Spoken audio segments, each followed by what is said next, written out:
गरुड़ पुराण में हमें मनुष्य के जीवन और मृत्यु से संबंधित कई रहस्यों के बारे में पता चलता है, जिन्हें जानकर कोई भी व्यक्ति अपने जीवन की गति को सुधार सकता है। आपने हमारी प्रस्तुति गरुड़ पुराण भाग 1 में जाना कि मृत्यु के समय मनुष्य के साथ क्या क्या होता है और उसको किस प्रकार यमलोक ले जाया जाता है। और इस प्रस्तुति में हम जानेंगे कि मृत्यु के बाद जीवात्मा कितने दिनों तक अपने घर में रहती है और हमारे धर्मशास्त्रों में इस संदर्भ के बारे में क्या क्या कहा गया है। इस वीडियो के माध्यम से हम आप सभी को बताएंगे। राधे राधे दोस्तों, मैं गौरव शर्मा फिर से आपके साथ। दोस्तों, आध्यात्मिक और धार्मिक ज्ञान वृद्धि के लिए आप हमारा चैनल सब्सक्राइब कर सकते हैं और इस वीडियो को आगे शेयर भी कर सकते हैं। तो शुरू करते हैं। गरुड़ पुराण वैष्णव समुदाय से संबंधित है और इसको सुनाने वाले स्वयं भगवान श्री हरि विष्णु हैं। आपने हमारी प्रस्तुति गरुड़ पुराण भाग 1 में देखा कि कैसे यमदूत उस जीवात्मा को अपने साथ यमलोक लेके जाते हैं। वह जीवात्मा 24 घंटों के पश्चात पुनः वापस आती है और 24 घंटों के दरमियान उस जीवात्मा को उसके पूरे जीवन का लेखा जोखा दिखाया जाता है, जिसमें कि ये आकलन होता है कि पूरे जीवन काल में इस जीवात्मा ने कितने पुण्य और कितने पाप किए हैं। इसके पश्चात आत्मा को फिर से उसी घर में लाया जाता है जहाँ पे उसने अपने शरीर का त्याग किया था और 13 दिनों तक वो जीवात्मा वहीं अपने परिवार के बीच रहती है। मोह या वासना से भरी हुई वो जीवात्मा बार बार अपने शरीर में प्रवेश करने का प्रयत्न करती है, किंतु यमदूतों की रस्सियों से बंधे होने के कारण वह आत्मा कुछ भी नहीं कर पाती। वह अपने परिवार, अपने रिश्तेदार, अपने मित्रों को उसकी मृत्यु का शोक मनाते हुए देखती है। वह उन सभी को चुप कराने का प्रयत्न भी करती है, लेकिन उसकी उपस्थिति का ज्ञान किसी को नहीं होता। और फिर वो अपने मृत शरीर को देखती है और भूख प्यास से विलाप करते हुए जोर जोर से रोती है। इसके अलावा गरुड़ पुराण में ये भी बताया गया है कि मनुष्य पुण्य तो करता है, लेकिन उसके पुण्यों की संख्या उसके किए गए पापों से बहुत कम होती है। अर्थात मनुष्य पुण्यों की अपेक्षा पाप अधिक करता है। इसके समाधान स्वरूप मृत्यु के पश्चात पिंडदान करना आवश्यक बताया गया है। 10 दिनों तक जीवात्मा के उद्देश्य से पुत्रगण पिंडदान देते हैं। अगर मृतक का पिंडदान नहीं किया जाता है तो जीवात्मा ऐसे ही भटकती रहती है और हजारों साल तक पीड़ा और दुख झेलने के बाद दोबारा से जन्म लेती है।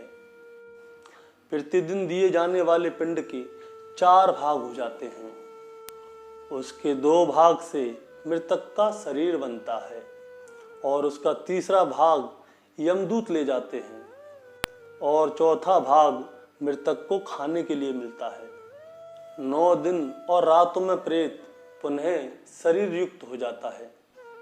शरीर बन जाने के कारण मनुष्य को बहुत जोर से भूख लगती है, तो 10वां पिंड उसके लिए आहार बन जाता है। गरुड़ पुराण के अनुसार 10 दिन तक दिए जाने वाले पिंड में किसी भी प्रकार की विधि, पूजा पाठ या मंत्र का आवाहन नहीं होता। केवल नाम तथा गोत्र से पिंडदान दिया जाता है। मृतक के दाह संस्कार हो जाने के पश्चात पुनः शरीर निर्मित होता है। मृत व्यक्ति के जल जाने के पश्चात उसको 1 हाथ के बराबर शरीर प्राप्त होता है, जिसके द्वारा वह प्राणी यमलोक के मार्ग में अपने किए गए कर्मों के अनुसार सुख और दुख को भोगता है। पहले दिन जो पिंडदान दिया जाता है उससे मूर्धा, दूसरे दिन के पिंडदान से ग्रीवा अथवा दोनों पिंड बनते हैं, तीसरे दिन के पिंडदान से हृदय और चौथे दिन के पिंडदान से पृष्ठभाग उत्पन्न होता है। 5वें दिन के पिंडदान से नाभि और 6ठे दिन के पिंडदान से कट प्रदेश उत्पन्न होता है। 7वें दिन के पिंडदान से जांघें और 8वें दिन के पिंडदान से घुटने बनते हैं और 9वें दिन के पिंडदान से दारू और पैर बनते हैं और 10वें दिन के पिंडदान से सुधा की उत्पत्ति होती है। जीवात्मा शरीर प्राप्त करने के पश्चात भूख से पीड़ित होकर घर के दरवाजे पे खड़ा रहता है। 10वें दिन जो पिंडदान होता है उसमें मृतक का प्रिय भोजन बनाना चाहिए, क्योंकि शरीर निर्माण हो जाने के पश्चात मृतक को बहुत ज़्यादा भूख लगती है। अगर हम मृतक का प्रिय भोजन नहीं बनाते, कुछ और भोजन बनाते हैं, तो उससे मृतक की भूख शांत नहीं होती। 11वें और 12वें दिन प्रेत भोजन करता है। मरे हुए स्त्री और पुरुष उन दोनों के लिए प्रेत शब्द का उच्चारण करना चाहिए। उन दिनों किसी भी प्रकार का अगर हम दान करते हैं, अन्न, जल, कपड़े जो भी करते हैं, उनको प्रेत शब्द का उच्चारण करके देना चाहिए, क्योंकि वह मृतक के लिए आनंददायक होता है। 13वें दिन वह मृतक शरीर को प्राप्त करने के पश्चात भूख प्यास से पीड़ित यमदूतों द्वारा महापथ पे लाया जाता है और यहाँ से इसकी यमलोक की यात्रा आरंभ होती है। मनुष्य अपने कर्मों के अनुसार ही मृत्यु के बाद होने वाली यातनाओं को भोगता है। जो व्यक्ति जितना बड़ा पापी होगा उसका अंतिम मार्ग उतना ही कठिन होता है, और जो पुण्यकारी, निष्कपटी और भगवत प्रेमी होगा उसकी स्वर्ग की यात्रा उतनी ही सुखकारी होगी। इसीलिए हमें यह हमेशा ध्यान रखना चाहिए कि कर्मों का फल हमें जीते जी ही नहीं, मृत्यु के पश्चात भी भोगना होगा।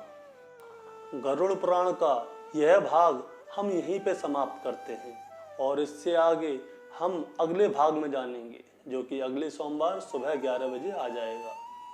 हमारा उद्देश्य आपके ज्ञान में वृद्धि करना और धर्म में आपकी जिज्ञासा को बढ़ाना है। तो बोलिए राधे राधे। दोस्तों, अगर आपको वीडियो पसंद आई हो तो इसको लाइक कर सकते हैं, आगे शेयर भी कर सकते हैं, और ऐसी और भी वीडियोस देखने के लिए आप हमारा चैनल सब्सक्राइब कर सकते हैं। तो बोलिए राधे राधे।